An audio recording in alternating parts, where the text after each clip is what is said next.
because it's all about the takeaway. So it's not about the present itself. It's about what you can take away and put into your life and into your business. So let's continue, shall we? A little bit about me. I've been speaking and training for over 30 years, but before that, there was a time when I didn't have a clue and I was lost. I was missing appointments. I was what I call drifting Dennis. And then I did this thing called Insight Seminars on personal and professional development, and it changed my life. It really took me from someone that didn't know what they were doing to someone that was on purpose, someone that was disorganized to someone that was organized. So it in and of itself changed. It was an invitation from somebody, and it gave me the awareness of what worked in my life and what didn't work. And I was able to explore some new things.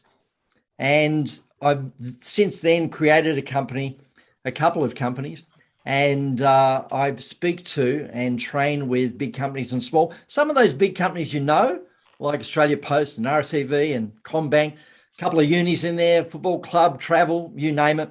So it is something that my training and speaking goes across the board.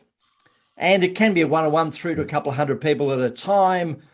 And my passion is productivity and time management, but I also have a background in sales, customer service, leadership, communication, and team building, anything that makes you tick. So from there, I wrote the book, Get Back an Hour in Every Day, and that was really well received to the point where they put me on the Today Show with Carl and Georgie when they were an item. And that was a hoot. I didn't even notice the cameras. I was so engaged with these two, and that's Carl with my book in his hand. And I write on a regular basis with Inside Small Business, a little magazine in Australia. Now, it's not a session where you sit back and relax. And this is for everyone bar Karen. This is for everyone bar Karen because she's driving. Here's some productivity killers. So what I want you to do is put the one that matters to you in the chat. You've got self-overload, procrastination, constant interruption, clutter and paperwork, indecision, unproductive communication, overwhelm, messy desk, and distractions. Which one is the big one for you? Put it in the chat. Because I've never had, in all my years of doing this, I've never had someone go, nah, not got any of them. Nah, I'm fine. Nah, all good. So everyone has something. So let's have a look at what people are writing. Someone said the lot, unproductive communication, self-overload.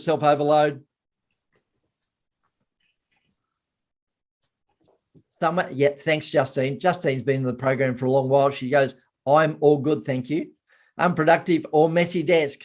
Exactly. So normally it happens that someone's got something for themselves in here.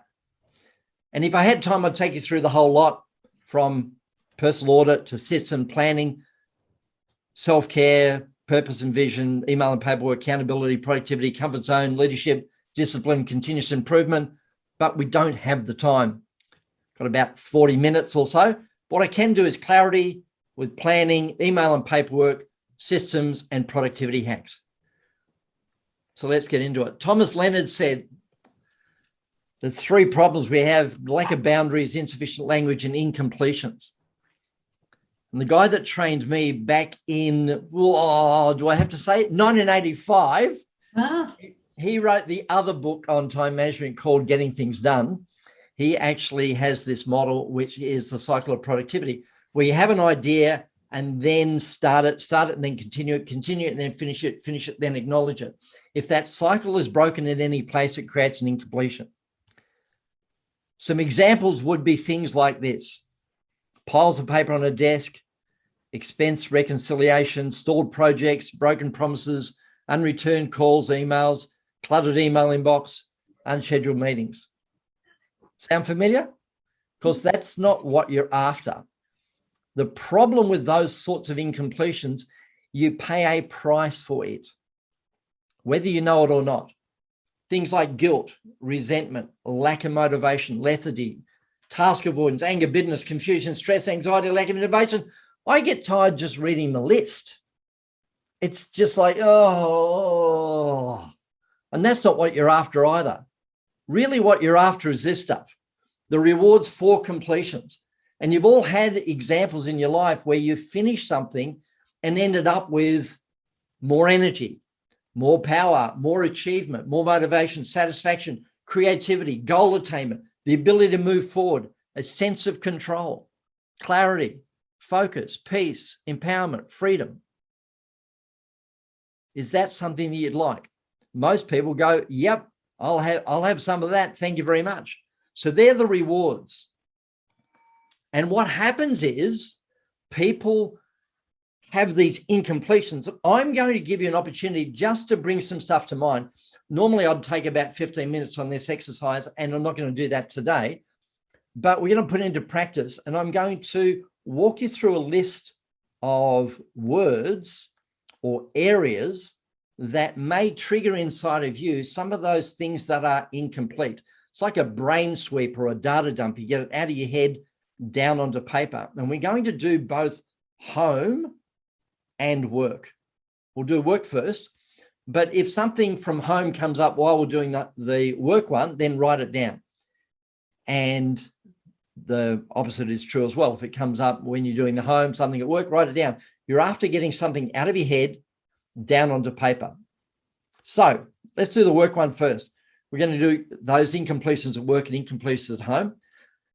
Areas such as projects. Just write down some of the incompletions around projects at work. Maybe it's a project that you've started and not completed. Maybe it's a project you need to start. Have a look at your desk. Is your desk the way you want it? Are there any incompletions on your desk? Around your desk? Do you have a messy desk drawer? You say, I must clean that up. Can you see me, Les? Like, I just feel like you are talking just to me. It's brilliant. It's just brilliant. You're welcome, Leah. And for you, just keep going with it, like communications and people in your life. Are there any incomplete communications? People you said, an email, a telephone, a voicemail. Maybe there are meetings that you need to set or be requested. Maybe there's some planning you need to do in your business. Could be around business planning, marketing. What about sales and marketing? Do you have a sales strategy? Are there things you need to follow up around sales? You go, I'm meaning to do that and I haven't. And again, I could spend a lot of time on this. The list is quite long, but that's just an indicator of work. Let's go to home. It starts at the same, where what projects have you got at home that you've started but not completed? Maybe it's a project you need to start. What are the promises that you've made to other people? Could be family, could be extended family, could be friends. Hey, Deb, we should catch up. Those sorts of things. Write those down. Yes, Deb. Write those down. Have you borrowed anything and not given it back? Have you loaned anything out and it not come back? That's an incompletion. Write that down. And I do a very large piece, not today, but a large piece on the house, whether it's from the outside looking in or from the inside. What are the incompletions around the house? Rooms in the house, things in the kitchen or in the living room, in the pantry, in the bathrooms. Lots and lots of little incompletion. You go, yeah, I've been meaning to do that. Write it down. Then we go a little deeper into health and fitness. And I love this one because all the time, every time I do this, I say to all the men, when's the last time you went to the doctor? And everyone kind of looks down, doesn't look at me, looks down. And I say, just write down, make a doctor's appointment. Why? Because most men don't. And that's why we've got a prevalence of disease in this country, because of the macho-ness around not having a relationship with a doctor. So How's your relationship with the doctor? When's the last time you went to the doctor? When's the last time you went to the dentist? How about that one? Leah? Yep. Got it. Awesome. Wonderful. Could be any specialist. And even down to finances. Where are you with your finances? Where are you with your tax? Any debts or loans? So those sorts of things. So once you get all of those things out of your head down onto paper, the general consensus, and I do say general consensus, is when we spend 15 minutes getting all those things out, the first thing that happens is how you're feeling, and people go, I feel overwhelmed. I was fine when I walked in here, Les, but now I feel really crappy and it's all your fault. I said, wait, just hold on a tick. I didn't do that to you. That was already there. All I did was drain the swamp. All I did was take away what wasn't, and what was left was the incompletions. So they're always there, and they're sitting on your shoulder going, what about me? What about me? What about me? To the point where you're trying to focus and you can't focus. Or you wonder why there's an underlying thing around anxiety. It may have something to do with the amount of incompletions in your life. So what do you do with that? Well, I'm not going to leave you there. I am going to take you to the next step. There are two things to do. First of all is categorize. And again, really quickly, you go through your list and you go, yeah, I'm never going to do that. So Karen, really, it's been on the list for 14 years. Are you really going to do it? Yeah, but Les, I really like it. Why don't you just delete it? No, I don't. But once you delete it, it frees up all that energy and enables you to move on and get the other things done that you want to get done. So sometimes you need to let go of things. So the first one is never going to do, things you need to delete. Next one is 2-minute jobs. You just put a 2 beside those so that you can really get some of those done really quickly. Just 2-minute jobs. Then there are single action items, those things that are more than 2 minutes and not a project. For example, a library book. You pick up a library book, put it in the car, go to the library, put it through the chute and drive home. And yes, you can do other things while you're out. It's not the point. The point is that particular action is singular of nature. And then you've got projects. Projects have more than one action. And I always, if you ever get stuck on a project, ask yourself 2 questions. First question is, what's the end result? What does done look like? What are you trying to achieve? So you get clarity about that end result, and then ask yourself the second question, which is, what is the single next action step? So they're the projects, and there are some things that you've been able to download out of your head onto paper, the things that aren't for today, this month, or maybe even this year, that I call non-business critical or for the future.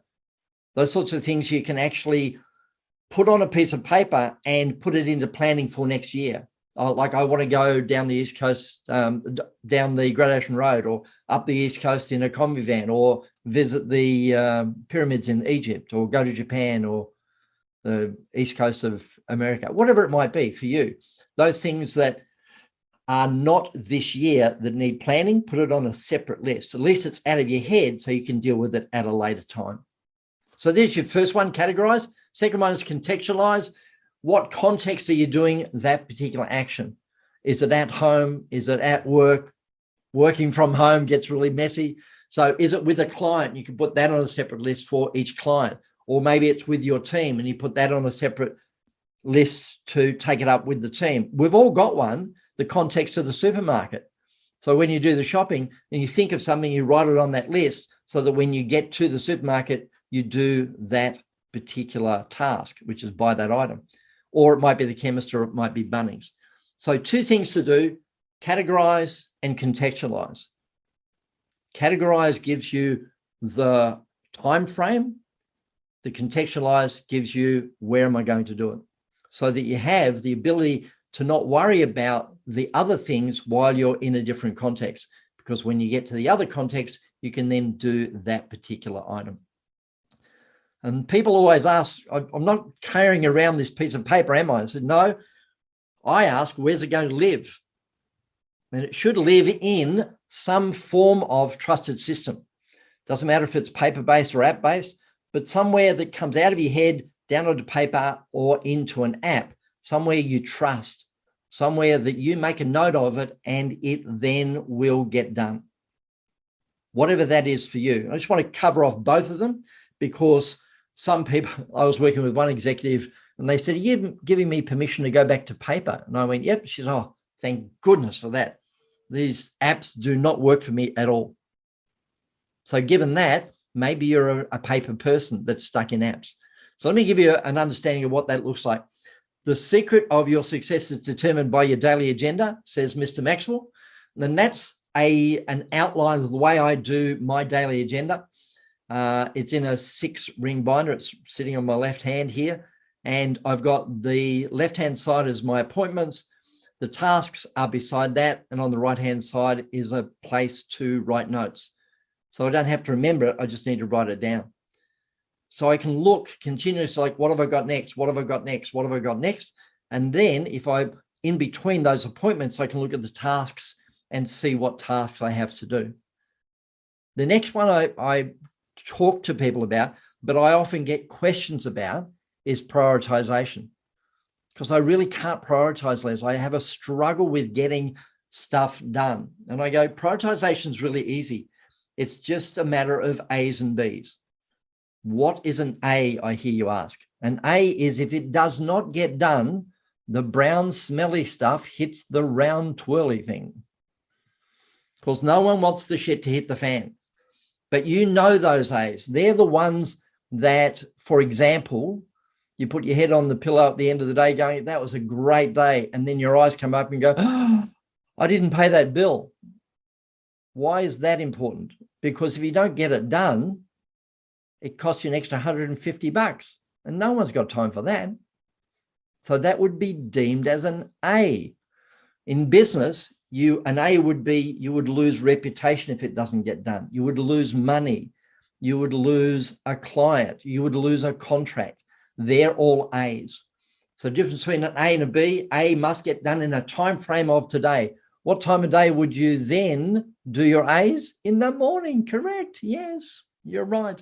Get your A's done early because the sooner you get them done, then stuff can happen that's unexpected. It's called, oh, where did that come from? But you've got your A's out of the road.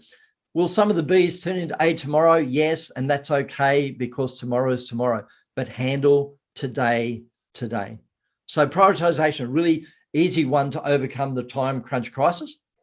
Now, the back of my system, my planner, I have certain allocation for areas of my life.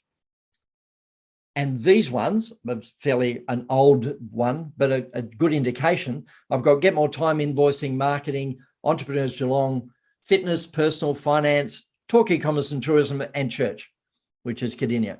You put them all together, they look something like that. And they all sit in my planner. They all sit in an area where I can go anywhere with my planner and it's all with me. I can take notes in meetings and it's all in one place. I don't need to search for them. Oh, wait a minute, Leah, it's around here somewhere on the back of an envelope. No, it could be on a napkin. Oh, it's one of the 5 notepads that I've got. No, it's not like that. It's all in one spot. And for me, it's my planner. So do you have something that you trust that's in one spot? And that can be app-based or paper-based, but this is my paper-based system. And I then went, how people ask me, how do you come up with those areas?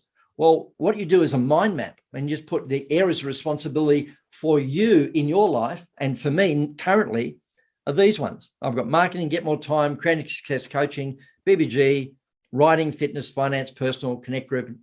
So they're my areas. And you would put your name in the middle and then put yours. So you'd find out what your areas are. And therefore, once you do that, you go, that makes sense. And you put that into a system. Doesn't matter if it's app-based or paper-based, but what's that system for you? So things aren't lost. You're not searching for things all the time. And then I get others that go, oh, Les, we've moved on from paper. We're an app person now. And I go, that's okay. Not a problem. Don't mind. You can be an app person. What are you using? AnyDo, Asana, Centrello, EasyNote, OneNote, Google Keep, Trello, Remember the Milk, Evernote, OmniFocus, Todoist, Thing. The list goes on and on and on. Which one works? The one that you work. What's the one that's most common for a lot of people is OneNote. Why? Because it's a part of the Microsoft suite and it resembles a physical notebook. It's like on the screen there, and you've got a notebook so that you've got one notebook and the tabs and the pages, and it replicates that on the screen. I'll give you an example of what it looks like in mine. This is a work notebook, and you've got Get More Time, Deacon Uni, Marketing, Writing, BBG, my wife's book, Antonio Seed, Mentoring and Localized. And then from there on the right-hand side are all the pages that relate to the top tab, which is Get More Time. So what's the app that you use, that you have as a repository for the stuff that you want to do during the day, or that you want to do during the week, or the areas of responsibility for you? So that's the app-based version of a notebook. All right. And the other thing that happens is people go, email. I'm just burdened down with email. Help me with email. And I'll give you the example of my good friend Dale. Dale came to a public seminar similar to this, but a little longer. It was about an hour and a half. And he said, oh, I really need some help. I need some coaching, Les. Come to my work. So I went to his business. And I said, what's wrong? He said, my email, show me. And I went to his computer, and there was his inbox with 6,000 emails in his inbox. And that's not the worst. I have had a person in Geelong actually with 100,000. So I'm not sure where yours is, but Dale had 6,000. I said, Dale, how many of those are relevant? And he said, about 20. I said, really? So 5,980 are just sitting there. He went, yep. I said, do you realize that all of them are nibbling at you and going, hey, Dale, what about me? What about me? What about me? What about me? Whether you've looked at them or not, they're still in your visual focus. So what I want you to do is create a folder off to the side and call it Demilitarized Zone or 2022, whatever it might be, and take that 5,980 and take them and put them into that folder. No, you're not deleting them. You're just taking them out and putting them into a separate folder. And when he did that, he was left with 20 emails, and the lights came on. He said, I can do 20 emails. And by the end of the day, he got to this thing called Inbox Zero. And if you need to look it up, there's a couple of people that talk about it. One is David Allen, the other one is Merlin Mann. But it's the opportunity to be clear and clean at the end of the day with no emails in your inbox. And he left work that day, and he had so much energy, went home, loved life, came the next morning, and there were 7 emails. He said, I can do 7 emails. And I saw him about 3 years later. And I said, Dale, how's the system? He said, never look back. His productivity has always been up because he mastered the monster called email.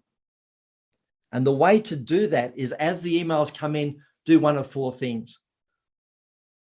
That's do, dump, delegate, or decide when. And really quickly, I'll just go through them for you. If you can do a task within 2 minutes, just do it.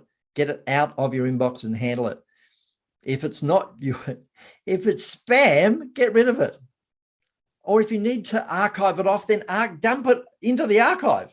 It's the most underused key in the keyboard is the delete key. Maybe the third one is for you, delegate. You've got team members you can outsource to, and delegate it nicely with clear outcomes and timeframes. Then from there, from delegation, the last one is decide when. If the action can't be done within 2 minutes and you need to so you still need to do it, then decide when you're going to do it and put it in your calendar, action it. Diarize it, decide when you're going to do it. So as that alarm goes off, it's like, oh, I've put in for 4:45, and as the alarm goes off 4:45, you can say, oh, I've got an appointment with myself. Ugh. What do I need to do? I'm going to respond to that email. It's going to take me longer than 2 minutes. So those things are do, dump, delegate, and decide when. You can do the same with paperwork. Do, dump, delegate, and decide when. As a piece of paper comes across your desk, you do exactly the same thing. If I can do it in 2 minutes, if it's spam, I'll let it go.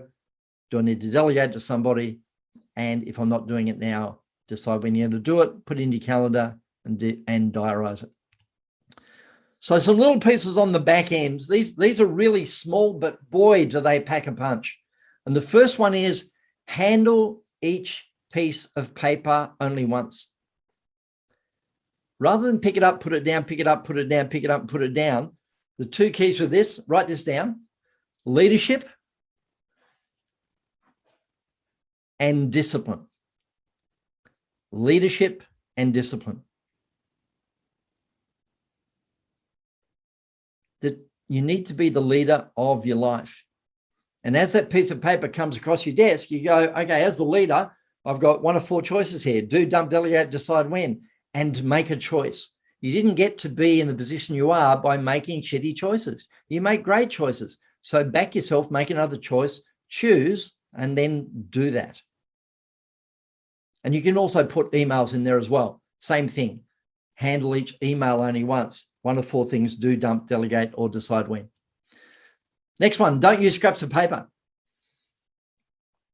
Les, are you against Post-it notes? No, I'm not against Post-it notes as long as they live in your trusted system. How many times have you go, oh, I wrote it down and it's on a Post-it note on my computer screen? I know, it's on a Post-it note on my desk, and you're out away from your desk. So not using scraps of paper enables you to put it into one trusted system, whatever that might be, whether that is paper-based or app-based, doesn't matter. But it's a whole lot better than that thing that I said before, which was it's on a piece of paper around here somewhere, on the back of an envelope or on a napkin or on a Post-it note that I've now lost or the wind blew off. So don't use scraps of paper. How do you handle interruptions, Leah? I'm so glad you asked. No is a very powerful tool. And I'm not saying no to a client. You don't go, thank you very much, client, go away. No, that's not what I'm talking about. I'm talking about those people that want to suck your time, the vampires in your life. You know, they come along and they go, have you got 5 minutes? And 20 minutes later, they're still at it. Oh, so sometimes you need to put up a boundary and say no. You need to say things like, that's probably not going to work for me right now, but can we book it in for 4:45? Can we? That's really important. I need to take a couple of hours on that one. Let's do it tomorrow. Or I'm working on an A. If everyone's across the A's and B's, I'm working on an A. Show me yours. Oh, that's a B. We'll handle mine first and then get to yours. So no is a very powerful tool. Sometimes you need to be bolshy. You need to be assertive and go, that's not going to work for me right now. So no is a very important tool. Planning each day the day before. How do you overcome the time crunch crisis? Very easy. Plan the day before. For example, recently I had an interview into the United States, and I got online and I'm waiting. And I sent them an email saying, I'm in the Zoom, where are you? And about 20 minutes later, I got an email back saying, oh, so sorry, I was in training and I looked up after the training and realized that I should have been in a Zoom with you. Now, if they had planned the day before, they would have gone into the day going, I've got the training and a Zoom. So notice when you do your planning before, you can actually do prep for the next day rather than get caught on the back foot. So plan each day the day before. Meditation, prayer, or time alone each day. You're not an automaton. You're not a human doing. You're actually a human being. And some of you meditate, which is great. Some of you pray, which is great.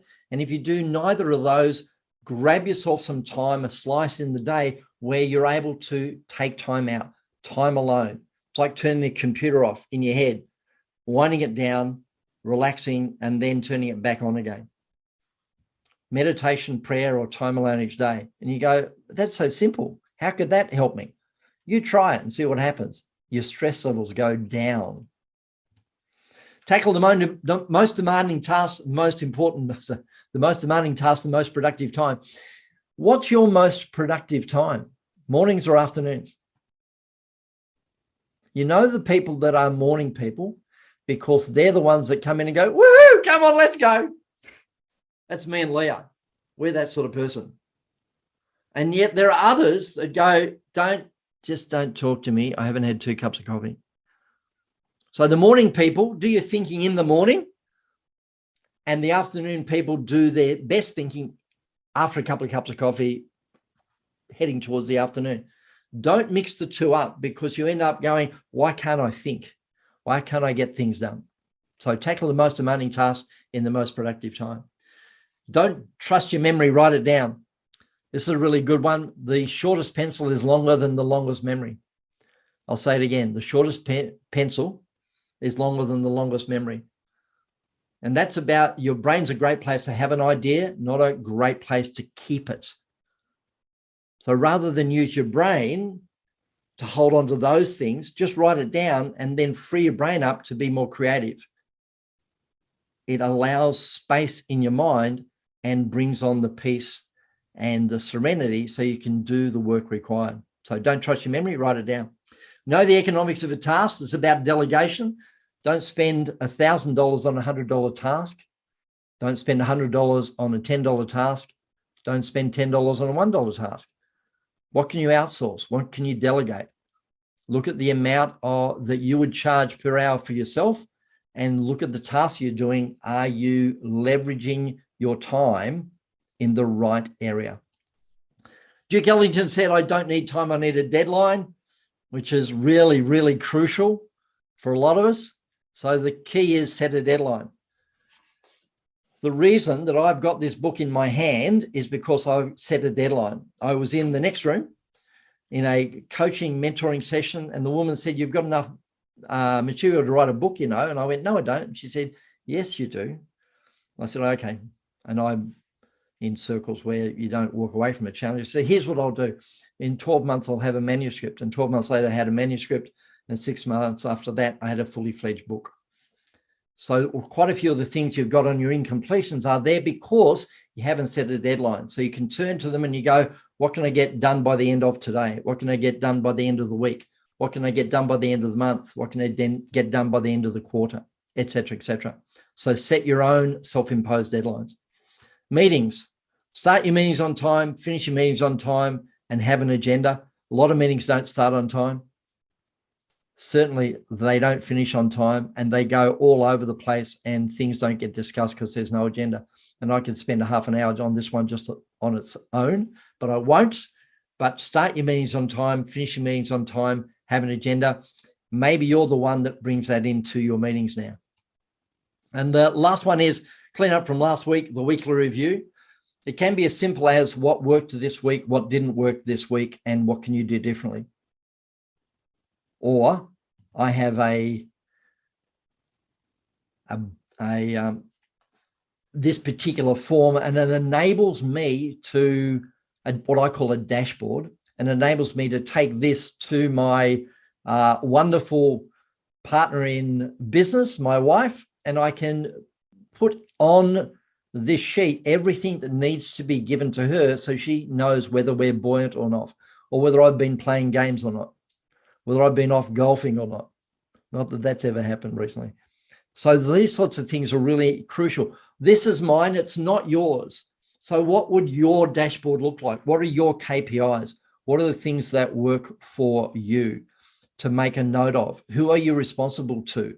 Who are you accountable to? And put those on a dashboard for you. So we are heading towards the end. In fact, that's the end of the content. But a lot of people, and I say there, the adventure begins. A lot of people go, oh, Les, that's awesome, but what do I do now? And let me just, because we're going to go into, and maybe there are questions, we can take those a little bit later, but a lot of people go, what are you going to do with the extra time now that you've overcome this time crunch crisis? Is it more joy that you want? Is it balance and peace? Is it happiness? Or maybe it's just world domination. Well, those people that have been with me before say it's the Creating Success program. So people come into my program, and John Wooden said, a good coach can change a game, but a great coach can change a life. So it's all about better systems, faster execution, and more profit, how to make business easy and life easy.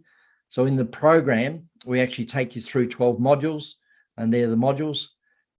It's over 3 months. There's accountability and support. You get a clarity session with me, group coaching sessions, and some of the guys can be a testimony for that are here. And you get daily content in the online platform because there's over 96 lessons explored, discussed, and actioned within there. So they're the 12. Just a real quick example of a couple of them. There's video content online, and this is one on email and paperwork. I have one on there on productivity, and I have another one on leadership. There's only 3 of the 12 modules. So just as an indicator, so you know the value in the program, if you do a one-to-one clarity session with me, it'd be $250.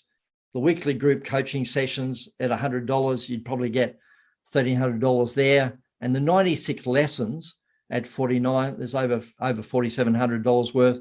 So the program itself is got a huge amount of value at $6,300.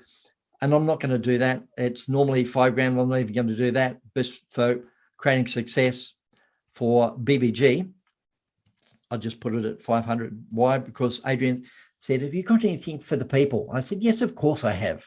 Let me put this up. So there you go. All you need, you need to do is grab your phone. Grab your phone and take a photo of that. Grab your phone. Deb, grab your phone. Karen, grab your phone. Because if you're interested, what you do is that QR code will take you through to a form. You put your details in there and I'll be in touch.